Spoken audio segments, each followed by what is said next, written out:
جماعت کے بارے میں ایک بات یاد آ گئی. ایک ماہی گیر نے ایک واقعہ سنا ہے. یہ اجتماعات جو ہیں بزرگوں سے تعلق اور آپس میں اللہ والی محبت سے ہم لوگوں کا مل کر رکھنا، یہ ہماری سلامتی کا ذریعہ ہے. اگر ہم اللہ صالحین کے ساتھ لپٹے نہیں رہیں گے اور الگ تھلگ ہو جائیں گے تو ہمارا دین کا خیر نہیں ہے. آہستہ آہستہ جماعت چھوٹے گی، پھر سنتیں چھوٹیں گی، پھر فرض چھوٹے گا اور بس بالکل ہی دین کا قلعہ گر جائے. کانپور سے ایک شخص نے حکیم الامت کو لکھا کہ آج کل میری جماعت چھوٹ گئی، تلاوت چھوٹ گئی، ذکر اللہ میں بھی غفلت ہے اور ہمیں خطرہ ہے کہ ہمارا فرض بھی چھوٹ جائے. تو حضرت حکیم الامت تھے، مرض نہیں بتایا، خود سمجھ گئے. حضرت نے لکھا کہ معلوم ہوتا ہے کہ تم صالحین سے الگ رہتے ہو، اللہ کے نیک بندوں سے الگ رہتے ہو، اس لیے تم کو شیطان ہے.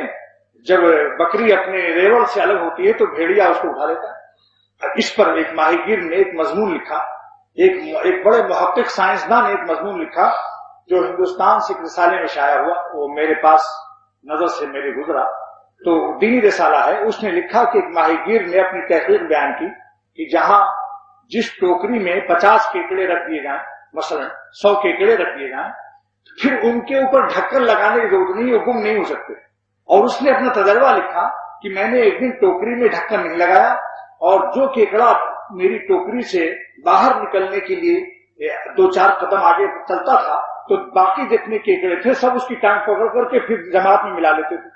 تو یہ منظر تماشا میں نے پھر کئی دفعہ آزمایا. میں نے سوچا شاید آج کوئی اتفاقی بات ہوگی، لیکن پھر اس نے کئی دفعہ اپنی ٹوکری میں کیکڑے رکھے 150. اس کے بعد پھر غور سے دیکھتا رہا، 2 کیکڑا آگے بڑھا کہ ٹوکری سے نکل کر باہر چلا جاؤں تو باقی جتنے کیکڑے ہوتے تھے اس کے ساتھی لوگ اس کی ٹانگ پکڑ کر کھینچ رہے ہیں. اس نے پھر اس سے لکھا کہ جماعت کی نماز اور صالحین کے ساتھ مل کر رہنے میں یہ فائدہ ہے کہ اگر کوئی شیطان کھینچنا شروع کرے گا اور وہ کھینچنا شروع ہوگا، شیطان کھینچے گا اور وہ کھینچنا شروع ہو گیا نفس کی سازش سے، کیونکہ شیطان براہ راست حملہ نہیں کرتا، وہ نفس کو اپنا دوست بناتا ہے، نفس کو گناہ کا مزہ دکھاتا ہے. شیطان براہ راست تو ہم اس کو دشمن سمجھتے ہیں، لیکن وہ ہم کو زہر کوئی آسانی سے نہیں کھاتا. مٹھائی کے اندر زہر کھاتا ہے، گناہ کا مزہ دکھاتا ہے، پھر آدمی اس زہر کو کھا لیتا ہے. سمجھا؟